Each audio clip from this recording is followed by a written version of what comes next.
खोक्या प्रकरणात मला विलन ठरवून बिश्नोई गँगकडून खून करण्याचा कट होता, आमदार सुरेश धस यांचा खळबळजनक दावा. संतोष देशमुखांना बलात्काराच्या खोट्या गुन्ह्यात अडकवण्याचा विष्णू चाटे आणि सुदर्शन घोलेचा प्लॅन होता. गोपनीय साक्षीदारांची साक्ष. प्लॅनिंग होताना साक्षीदार उपस्थित असल्याची माहिती. धनंजय मुंडेंनी पंकजा मुंडेंविरुद्ध फाईल्स मला माझ्या घरात आणून दिल्या. अंजली दमानिया यांचा गौप्यस्फोट. फाईलमध्ये काय होतं आणि कसले पुरावे होते हे मात्र सांगितलं नाही.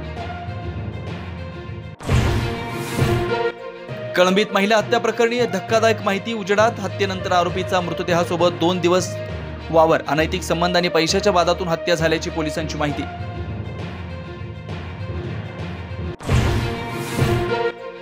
मोदी 75 वर्षाचे होत आहेत म्हणून RSSनं त्यांना बोलावून घेतलं. खासदार राऊतांचा दावा. भाजपात 75 वर्षानंतर कोणत्याही पदावर न राहण्याचा नियम असल्याची करून दिली आठवण. मुंबईत मराठीचा अपमान करणाऱ्या L&T कंपनीच्या वॉचमनला मनसे सैनिकांनी लगावली कानशील. तर राज ठाकरेंच्या निदर्शनानंतर मनसे सैनिकांची ठाण्यातील बँकेत धडक.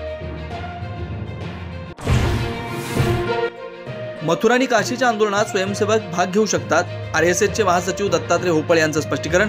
सगळ्याच मशिदींवर दावा नको, होसळे यांच्या सूचना.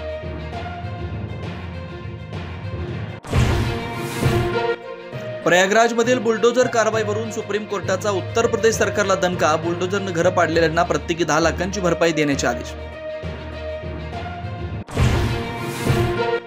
वक्फ सुधारणा विधेयक उद्या लोकसभेत मांडणार. विधेयकावर 8 तास होणार चर्चा. कामकाज सल्लागार समितीच्या बैठकीतून काँग्रेसचा सभात्याग.